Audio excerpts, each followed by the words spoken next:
And welcome to Weather and Ag in Focus on this Tuesday, the last day of September 2025. Temperatures outside in the 70s. A beautiful, beautiful afternoon out there. A little bit of a breeze out of the south, and we're looking at temperatures, again, well above normal today, with highs poking into the low to mid-80s across much of the area. Not record territory, but boy, well above normal. I'm Chief Meteorologist Wysocki, along with our Ag Director, Bridgette Readel. And Bridgette, how's the afternoon going so far? Things are good, and we've got a lot of combines rolling. And remember, keep an eye out for what's going on with all of this dust. When we have days without a lot of wind, we are seeing an extraordinary amount of dust build up on machines. And when that happens, we got to keep those blown off. And if, in fact, they do start fires, our volunteer fire departments will be very busy on days like this. So hopefully that is not the case where you are. Let's hope not. And, keep with that in mind, I mean, all the way through, the next day and a half, we're looking at pretty strong winds. They'll relax a little bit as we head towards the end of the week, which is good. But, yeah, watch the next couple of days, especially tomorrow, as those winds really ramp up out of the south. So got to be very careful out there. And we're looking at mild temperatures continuing as well as we head not only through the rest of the week, but into the upcoming weekend. We're looking at highs topping out in the low to mid-80s today with those south-southeast winds about 10 to 20. Partly cloudy overnight tonight, lower 60s. That's closer to where our afternoon highs should be. That's where our overnight lows are going to be. And then for Wednesday, it's going to be a windy one out of the south with winds gusting up to 30 and highs in the low to mid-80s tomorrow. And then Thursday, lighter winds, more sunshine with highs in the mid to upper 80s. And we're going to stay in the mid to upper 80s Friday and Saturday. Saturday, we're getting some indications we could be a little closer to 90 if we see enough sun on Saturday. But don't get used to it. The party ends on Sunday, so we're looking at a cold front coming through the area, and we're looking at more widespread shower and thunderstorm activity on Sunday, with temperatures falling into the 60s, and then breezy and cooler for the start of next week, with temperatures returning only back to normal, low to mid-60s. But it'll feel a lot. It'll feel like a slap in the face after this week. Now, the new LRC cycle starts next week, and we're seeing some pretty strong signals that the start of the LRC cycle is going to be a little stormy. We're looking at a couple of storm systems through the middle of October, so we'll be keeping a close eye on those. A couple of those are going to dump some pretty chilly air into the area as we head after the 10th of the month, it looks like, with the possibility of more of a widespread frost or freeze. That's not a guarantee, but we're starting to see signs of that right now, as the Pacific, the jet stream in the Pacific is starting to get a lot more active, and that's where we look. And again, this will start off the new LRC cycle next week, so it'll be interesting to see how that unfolds here over this upcoming fall, but this will more than likely be the last time we see a week stretch of 80-plus weather. I'm not saying we won't see an 80-degree temperature in October, but not for this stretch. So fall is right around the corner for all the duck hunters and deer hunters, and the cooler weather for harvest as well will help things a bit. I think Bridgette's mic is off there, Edison. There we go. It would be good October weather for us to get things warmed up. No doubt. All right. So we have joining us today early on Jeff Irwin. And Jeff heard us talking about our campaign this month in regards to September being suicide awareness. And Jeff reached out and said, I have a story to tell. And I thought it would be best if Jeff came in and shared that with us. So, Jeff, do you want to introduce yourself to our audience, please? Sure. Thanks for the opportunity, Bridgette. Jeff Irwin, and I work for a Brand Holdings company. I'm a training coordinator now, but I spent, almost 40 years with John Deere and in different roles in the dealership, parts, and started out in the parts department, and now support our retail ag stores. We have about 38 locations across 5 states. I grew up on a farm north of Grand Forks. Forest River was our zip code, and it's 58233 in case you're wondering what the zip code is. I can look that up. Yeah. But going back, when you've been talking about suicide and suicide prevention, this really the first time I've really talked about it, other than in our Toastmasters group. I gave a speech a while back, and after hearing, some of the dialogue and this month and the awareness, I just felt compelled to maybe share this story and not only, give a perspective from the aftermath and maybe some things that we learned as a family and in our community at the time. I'll start out just, I don't know how much time I have here. I'll try to abbreviate as much as I can, but I want to get Sure. a few of the details in, just some of what led up to it and some of the warning signs that now afterwards we recognize. My dad, he was 42.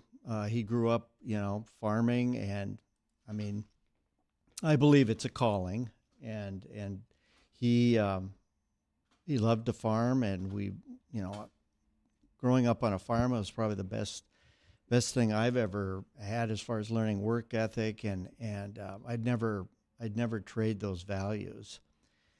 But I'll take you back to 1983. Of course, a lot of the interest rates were just crazy, and the inputs are not near what they are today. But we had raised sugar beets, we'd raised wheat, we'd raised a lot of different crops on a small, it's a four quarters.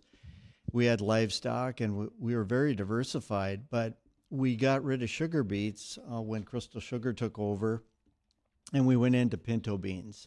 So that was our cash crop.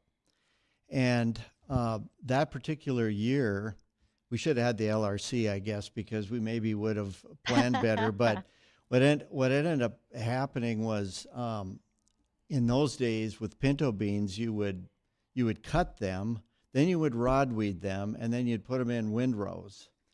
And we had probably a bumper crop coming. Well, a thunderstorm came through late September, and it blew them into piles. And I mean, we're out there. It destroyed the crop, at least the stuff that was cut. And so we're out there because federal crop required you to combine. So we're out there, and I still have old 8mm movies of going out there with pitchforks, forking it into a combine. It was a mess. And of course, the quality of the crop was terrible, but nevertheless, we got through all that. So things were already shaky, but then this kind of just, really was the spark that started everything. In those days, I can tell you what, I think he owed maybe 50 grand on, of debt. Well, but that doesn't sound like much today, but that's a lot. but at 18% interest, yeah. And it wasn't good. So met with his tax advisor, at the end of the year, and the holidays were over, and it just it kind of spiraled from there. I would say in January he became physically depressed. I mean, not getting out of bed, those kinds of things, not eating, lost tremendous amount of weight. I wasn't living at home at the time. I didn't live far away. I was working at the local John Deere dealership up in Gilby, North Dakota, and not engaging with regular activities, just all the classic signs. But suicide certainly never entered our imagination. This is Dad. I mean, he can take care of everything, right? I mean, he's the toughest, the strongest guy you know. Yeah. But very, proud and suffering in silence. Although my mother, did call me one day, and she said, I'm really concerned. I've never seen him cry before. And having these dreams, and just they're coming and taking all the equipment out of the yard, and those types of things. And there has been some mental illness in our family on my dad's side. So there was some concern. But, we just kind of wrote it out, I guess. And I didn't, certainly, I'm 22. I had no clue what to do. Of course, we encouraged him to go to the doctor, and of course, that's going to cost money. And then there's a pride issue, right? I mean, Big one, a really big one. it's a sign of weakness if you can't, suck it up. So prior to that, he had taken out a life insurance policy. Again, we had all the warning signs and didn't realize what was happening. But the last week of January, things seemed to turn around a bit. I mean, he started coming around. He was actually getting out. He was meeting with some creditors, just trying to get back to normal. And so we were, pretty pleased. I remember him coming in to the dealership where I worked, and we were talking, and, he just seemed, pretty upbeat. And so I thought, well, okay, this is, we're turning things around. But that is what I was told, that, you should really start watching those signs when there seems to be, you're turning the corner. Euphoria. And, of course, we didn't know. And so fast forward a little bit here to February 3rd, in 1984 then. It actually was my birthday of all days. And so I was working at the dealership, and my grandmother popped in, and she said, your dad never showed up over at my other grandfather's place to haul some grain. And so we got a little bit concerned. Well, I was on the fire and rescue squad, but I was in the fire department, but I wasn't on the EMT squad, but my roommate was. Well, a call came in the afternoon. For some reason, I thought there's something not right, but they went out on the call. They said, no, it's just you don't have to worry about it. A little while later, I get a call from our neighbor, and, they said, said, you better get home. And the first thing I said is he still alive? And nobody had told me, but she said, just get home. So I did. I got to the yard just 5 miles away, and walked in the house, and my mom's standing there, and my sister was still at school, but just the look on her face, I mean, you talk about despair, and she just said, what are we going to do now? And that, excuse me, that you still 40 years later, you can still see it, Yeah. So, long story short, we got through all that. He had taken his life, but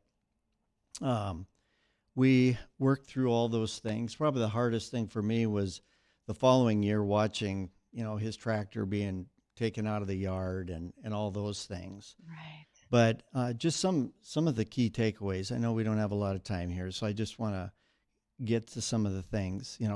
Certainly, if you're having struggles, there's a whole lot more resources than there ever was when my dad, we had great neighbors. We had a lot of support, but boy, let me tell you, the things that he's missed, he's missed grandchildren and great-grandchildren, and there's just so many things that he's missed.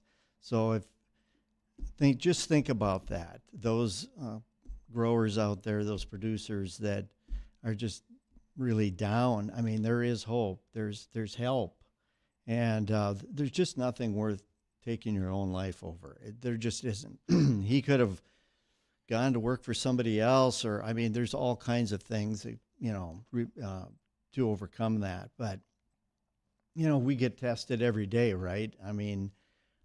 And we learn from these experiences. So I was just hoping that I could share some of that and look for those signs, I guess. Some of the big signs are when there's a turnaround.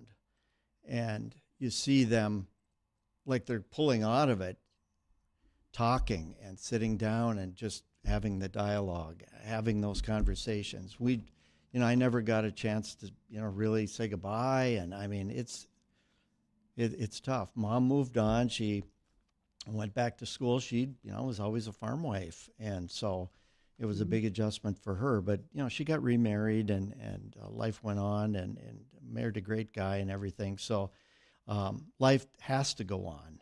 But there's one thing that maybe is overlooked a lot of times. And I mean, if you're a naturopathic doctor, it isn't, but get your vitamin D levels checked. I mean, that can contribute to a lot of depression. And I actually had a time when, for no reason, was really down. And of course, having this background and so forth, I was keenly aware of it. So I went and got checked. And up here, we just don't get enough sun. So those are one things, but go to the doctor and get some help. Our church actually has a ministry called Hope, and it's for both. We have groups for both men and ladies, and I can leave my information with you folks. I hope you do. I really hope you do, because it's unfortunate that we're going to get cut short today because of the press conference.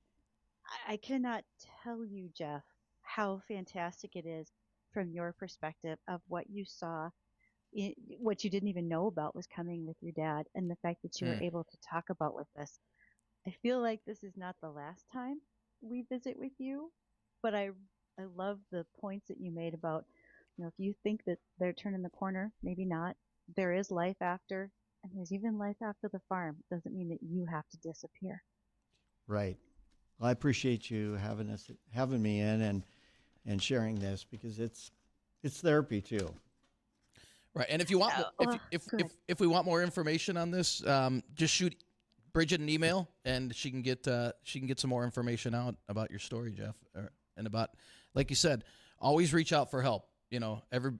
Friends, family, everybody's there for you. So. Yeah, thank you. Yeah, thank you. No Appreciate doubt. it. No doubt about it. Well, all right. Addison, are we ready to go to? All right, so let's go to commercial break, and then following that, we're going to have a breaking news conference. So don't go anywhere. We'll be right back.